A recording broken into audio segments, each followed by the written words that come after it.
संस्कारी गीत की तरफ से सभी भाई बहन को राधे राधे। आज मैं आप सबके बीच बहुत ही प्यारा, बहुत ही सुंदर भजन लेके आई हूँ। बहुत प्यारा भजन है, पूरे कार्तिक का सार है इसमें।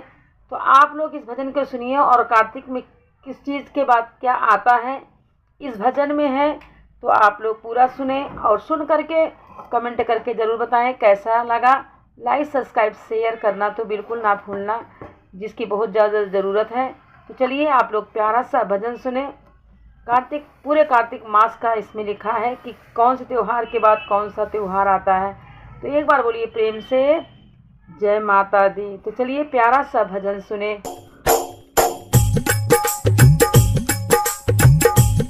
कार्तिक में क्या क्या करोगी, सुन लो मेरी बहना।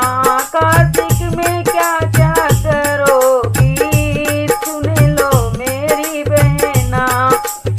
सबसे पहले शरद पूर्णिमा, सबसे पहले शरद पूर्णिमा। खीर का भोग लगाओगी, सुन लो मेरी बहना। खीर का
मन चाहा फल पाओगी, सुन लो मेरी बहना। मन चाहा फल पाओगी, सुन लो मेरी बहना। दीपों का दाने करोगी, सुन लो मेरी बहना। दीपों का दाने करोगी, सुन लो मेरी बहना। कार्तिक में क्या क्या कर